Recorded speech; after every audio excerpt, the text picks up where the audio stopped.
In deep space, in one of the most remote corners of the galaxy, a desolate planet with no water was discovered. This discovery was part of a major research mission organized by the Human Explorers Union. Captain David Thompson, the ship's captain and chief explorer, did not expect anything more than an ordinary discovery when he first stepped onto the surface of this arid planet, which boasted mesmerizing red and orange hues. He had all the necessary equipment and a sufficient supply of water to ensure his survival. When David's spaceship landed on the surface of the planet, covered by a reddish-orange atmosphere, he was met with a harsh and bleak world. The surface was covered in vast sand dunes, sharp rocks, and dried, cracked soil. This planet appeared devoid of any signs of life. There was neither a drop of water nor any vegetation. However, David's curiosity drove him to explore this barren and harsh world more deeply. As he stepped off the ship, the hardness of the soil beneath his feet and the faint smell of sulfur in the atmosphere revealed just how hostile this planet was. David slowly began to examine the surroundings with his exploration equipment. With each step, he felt closer to uncovering the secrets of this planet. Although there were no visible signs of life, he began to sense the presence of a hidden world beneath the planet's surface. Wide and deep cracks appeared as if they were gateways leading underground. After a while, David began searching for a way to descend into one of these cracks. When he found a broad fissure, he prepared his ropes and began to descend deep below. As he went deeper underground, the temperature dropped, and the atmosphere grew denser.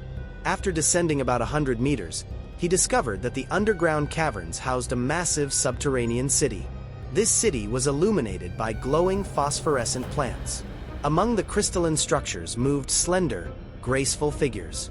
These beings were the Zurians, a race David had never encountered before. The Zurians were tall and slender creatures. Each stood about 2.5 meters tall, with translucent, glossy purple skin and deep turquoise eyes. The size of their eyes allowed them to see perfectly in the dark underground environment. Their elegant movements were a result of their thin and flexible body structure. Their fingers were long and delicate, which made them skilled at intricate tasks. The Zurians' way of life was built on adapting to the harsh conditions of their planet. Their underground cities were completely isolated from the harsh conditions of the outer world. They obtained energy from geothermal sources beneath the ground and supplemented it with the growth of phosphorescent plants. Their living spaces were filled with crystal structures, which were not only sturdy but also highly aesthetic. Their architectural designs were based on geometric and mathematical beauty, reflecting their deep love for art. Their architectural structures consisted of elegant, symmetrical cities that covered vast areas underground.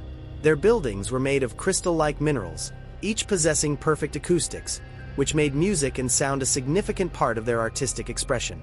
The Zurians had a technology that allowed them to shape with sound, using this technology to almost play their architecture like an instrument. The Zurians communicated with each other telepathically. This ability made their social structure entirely egalitarian and harmonious. Leadership in their society was carried out by a synergy council, but the council's decisions were made through complete consensus and telepathic harmony among the individuals. Lying was impossible among the Zurians, so their society was built entirely on honesty and trust. One of the most important social activities was the harmony rituals. During these rituals, Zurian communities would gather and, through deep telepathic connections, enter a collective dream world. This dream world was a place where important decisions for the community's future were made and where social harmony was deepened. David was fascinated by the Zurians' advanced telepathic abilities and harmonious social structure. However, what surprised them most was the water David had brought with him. The Zurians explained that water was viewed as a destructive force on their planet, and they harbored a fear of it. In their myths, water was depicted as a powerful and destructive element. David explained to the Zurians how valuable water was on Earth and how essential it was for life. Initially cautious about this idea, the Zurians began to change their perspective as they tasted water. When David noticed their growing interest in this new substance, he started giving them small amounts of water. The Zurians discovered that drinking water didn't sustain their life but provided a pleasurable experience, like a refreshing beverage. After David introduced water to the Zurians, he quickly realized how their interest in this new substance grew rapidly. Initially approaching it with curiosity, the Zurians soon discovered the pleasant sensations that water brought them. The cooling effect of the water and the refreshing sensation it left on their palates offered them a new and exciting experience. This discovery turned the Zurians' interest in water into an obsession. At first, the Zurians only tried water in small doses. David carefully observed their cautious approach to it. But over time, he began to understand just how powerful the effects of water were on them. The Zurians developed an almost addictive desire for more after tasting water. For the Zurians, water became more than just a beverage. It provided them with both spiritual and physical satisfaction. In the Zurian underground cities, water had now become a luxury item. Consuming water became a status symbol among the communities. They started competing with each other to obtain it. Thanks to their telepathic communication abilities, they held deep conversations about the effects of water and how to acquire more. The refreshing and relaxing sensation water provided drove them to desire this new substance even more. David, realizing the Zurians' growing dependency on water, began to wonder how they would manage this new obsession. The Zurians needed water not for survival but for pleasure, yet this need was rapidly spiraling out of control. David couldn't predict where this passion would lead them.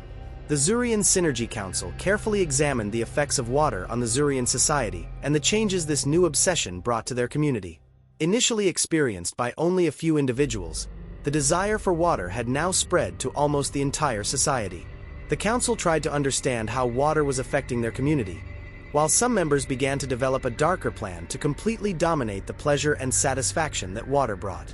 Some members of the council developed a radical belief that water was a limited resource and that the Zurians needed to fully possess this resource. According to this belief, unlimited access to water could increase the Zurians' power and status across the entire galaxy. However, to achieve this, they needed to access the source of the water, which was on the planets inhabited by humans. The council eventually reached a decision.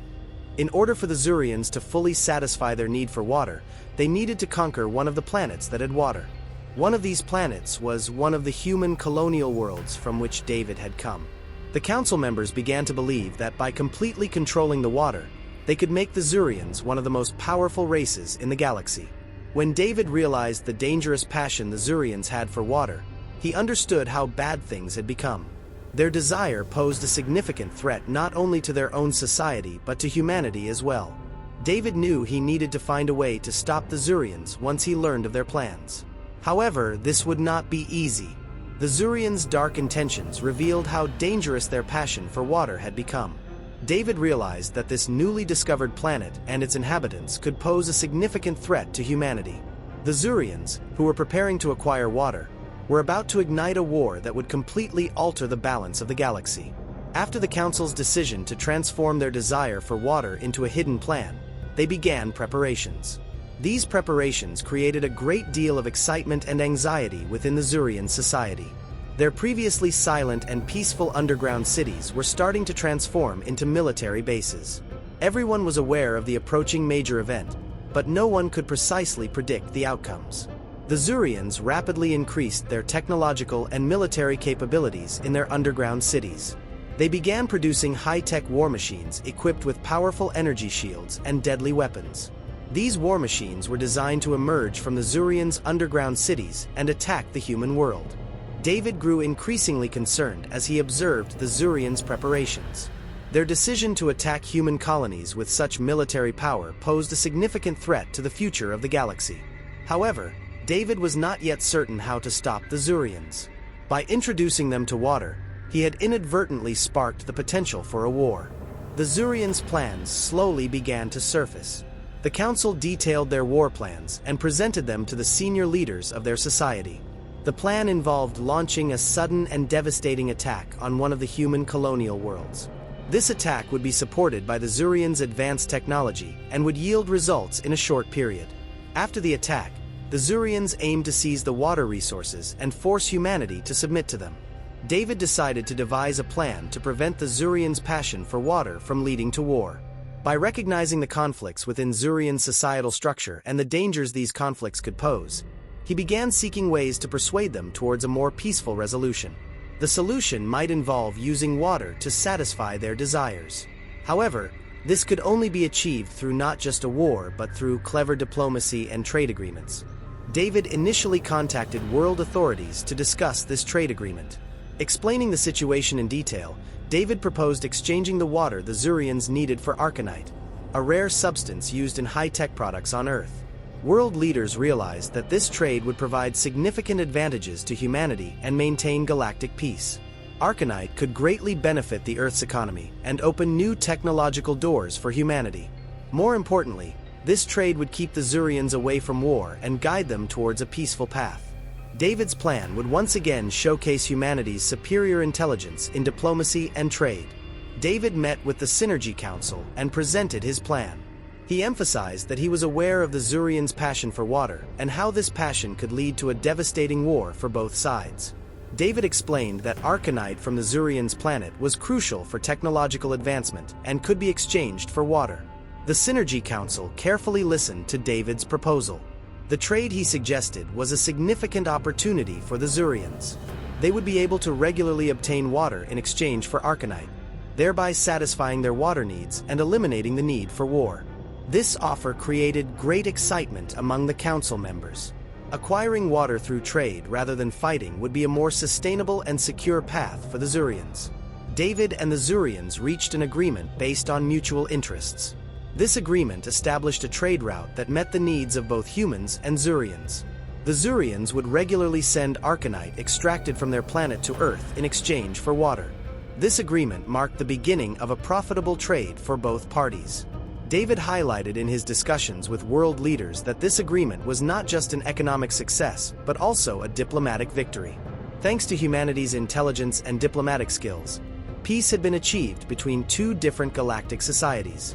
This proved that humanity could excel in galactic matters not only through war but also through peaceful means. This trade agreement was a great success for humanity. It provided economic gains and preserved galactic peace. David had used humanity's intelligence and diplomatic skills to turn a situation on the brink of war into a peaceful resolution. In this new era, humanity and the Zurians would continue to benefit each other through trade and diplomacy.